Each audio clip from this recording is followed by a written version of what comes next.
you live in a country whose money supply is controlled by a privately owned central bank. They have lofty names that attempt to give them a veneer of credibility and being part of the public trust. The Federal Reserve in the US, for example. And other than being able to appoint a minority of members to the Board of Governors in some instances, central banks are mostly independent from national governments. These private institutions create the money supply out of nothing, and the money they create is backed by nothing. The Federal Reserve came into existence a little over 100 years ago and was formed by and in the interests of the private banks. And in this time, the dollar has devalued by 96% and national debt has grown 5,000 times larger. And finally, in March 2008, then Chairman Ben Bernanke admitted that just 16 years after the Fed was created, it caused the Great Depression that ended in the Second World War. Oops, sorry, we won't do that again, he said. Ago, I was minding my own business, teaching Economics 101 in Alexander Hall, and thinking of good excuses for avoiding faculty meetings. As the Fed has learned its lesson.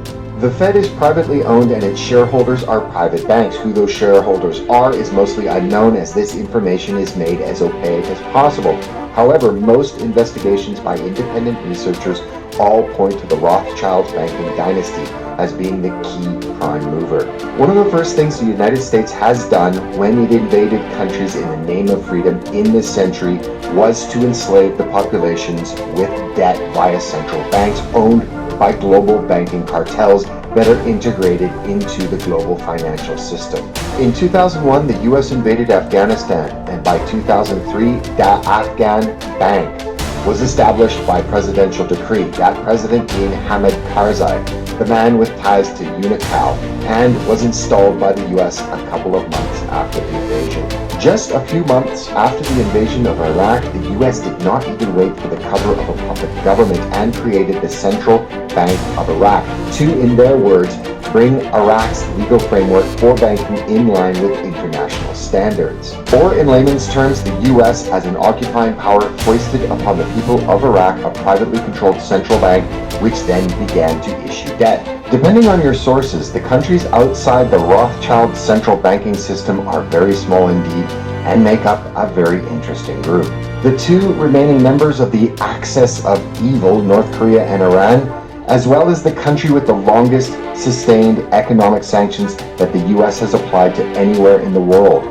It's absolutely clear that many of the central banks of the world are controlled by private banking cartels. However, there is no institutional will, despite the obvious problems that exist with a private institution having the power to create debt-backed currencies out of nothing and then loan it at interest.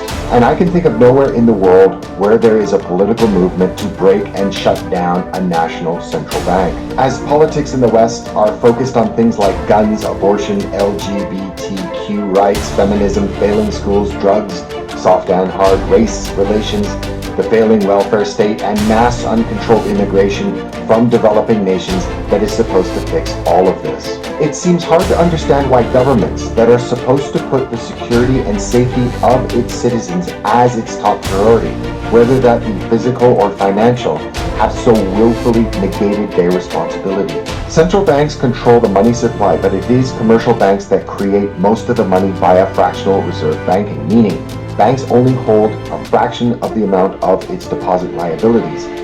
It creates money by loaning out money they do not have at interest and thereby creating debt. Voila. Our currencies are created in debt, and our debt, whether personal or public, is created out of nothing. So why do governments throughout the Western world speak of the dire horrors that await a country that does not expand its population? With falling population, banks have fewer people to issue debt to, and even more difficult for banks is that most throughout the Western world are maxed out on their ability to carry more debt.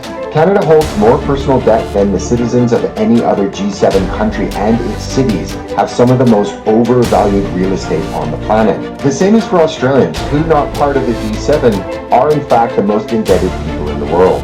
Canadians in Canada and Australians in Australia are milked populations. You would have more luck drawing water from a stone than finding populations that are so thoroughly owned by a debt service slavery. Ever wonder why Canada and Australia are so eager to allow hundreds of thousands of new debt slaves to enter their countries every year, despite high unemployment, deteriorating services, and the destruction of social cohesion?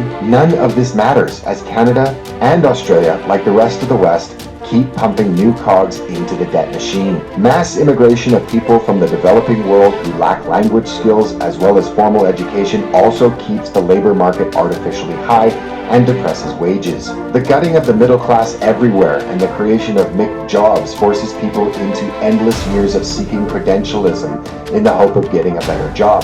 Thus, more student loans and more debt. More people struggling means more people on government assistance, which means more people will vote to expand welfare benefits. Thus, more national debt. Without an expanding population, banks lose, as they have less ability to issue debt that is created out of nothing via fractional reserve banking. The more immigration that is foisted on a country from the developing world, the more the political compass moves toward expanding the welfare state. From a certain point, it will become almost impossible for the bankers and their political puppets to be dislodged. These same cartels control most of the institutions, and this is also why the election of Donald Trump was so unexpected.